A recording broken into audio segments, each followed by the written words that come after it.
पवित्र गंगा के तट पर बसे प्राचीन शहर बनारस में काशीपुरा के नाम से एक मोहल्ला था। इस इलाके की घुमावदार, संकरी गलियां कई रहस्यों से भरी हुई थीं, लेकिन ठाकुर साहब की परित्यक्त हवेली की कहानी से ज्यादा खौफनाक कोई नहीं था। ठाकुर साहब कभी शहर के एक अमीर और सम्मानित व्यक्ति थे।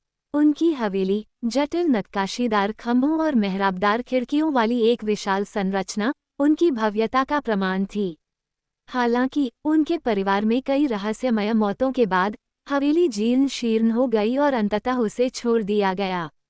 स्थानीय लोग भूत प्रेत और श्रापों के बारे में फुसफुसाते थे और कोई भी अंधेरा होने के बाद अंदर जाने की हिम्मत नहीं करता था। एक उमस भरी मानसून की शाम, अर्जुन, एक युवा पत्रकार, देव दीपावली के त्योहार को कवर करने के लिए बनारस पहुंचे।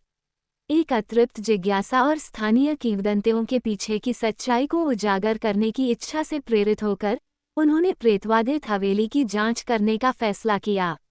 उन्हें अलौकिकता पर संदेह था और उनका मानना था कि हर रहस्य का एक तर्कसंगत स्पष्टीकरण होता है। अर्जुन ने अपनी दोस्त प्रिया को, जो एक स्थानीय इतिहासकार है, अपने साथ चलने के लिए मना लिया। टॉर्च, कैमरा और रिकॉर्डर लेकर वे शाम ढलते ही हवेली में दाखिल हुए। अंदर की हवा धूल और सड़न की गंध से भरी हुई थी।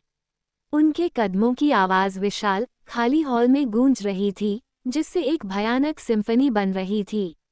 जब वे खोजबीन कर रहे थे, तो उन्होंने दीवारों पर उकेरे गए अजीबोगरीब प्रतीकों और बहुत पहले किए गए अनुष्ठानों के अवशेषों को देखा।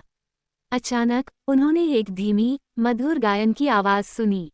ऐसा लग रहा था कि यह भयानक धुन हवेली के अंदर से आ रही है। अर्जुन और प्रिया ने उस आवाज़ का अनुसरण किया। उनके दिल की धड़कनें तेज हो गईं।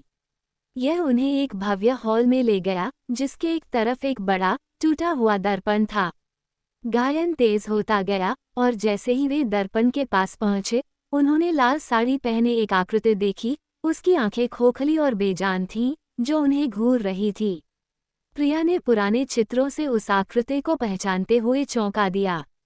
ये ठाकुर साहब की बेटी मीरा थी, जो कई साल पहले रहस्यमय परिस्थितियों में गायब हो गई थी। किंवदंती के अनुसार वह एक प्रतिभाशाली गायिका थी, जिसकी सगाई एक ऐसे व्यक्ति से हुई थी जिसे वह प्यार नहीं करती थी, और उसने निराशा में अपनी जान ले ली थी। दर्पण में अपने आप ही जीवन की धड़कनें होने लगीं। अर्जुन ने प्रेत को रिकॉर्ड करने की कोशिश करते हुए अपना कैमरा उठाया, लेकिन मीरा की प्रेत ने एक ऐसी चीख निकाली जो खून जमा देने वाली थी, जिसने सन्नाटे को तोड़ दिया। हवेली की दीवारें कांप उठीं और हवा ठंडी हो गई। जैसे ही उन्होंने भागने की कोशिश की, दरवाजे बंद हो गए, जिससे वे अंदर फंस गए।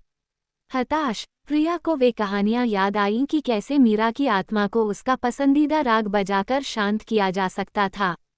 कांपते हाथों से उसने अपना फोन निकाला और राग बजाया। प्रेत की चीख एक दुखद विलाप में बदल गई और दर्पण टूटने लगा। उसके टुकड़े जमीन पर गिरने लगे।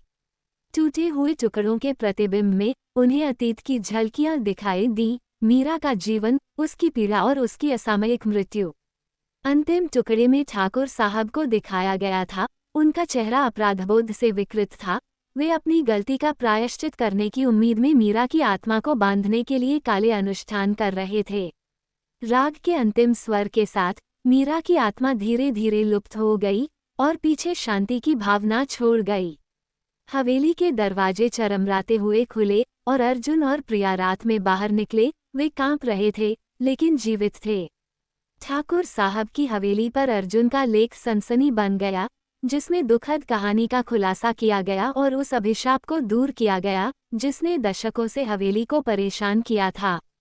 हवेली को अंततः बहाल किया गया और एक संग्रहालय में बदल दिया गया, जो शहर के समृद्ध इतिहास और इसके भूतों का एक प्रमाण है।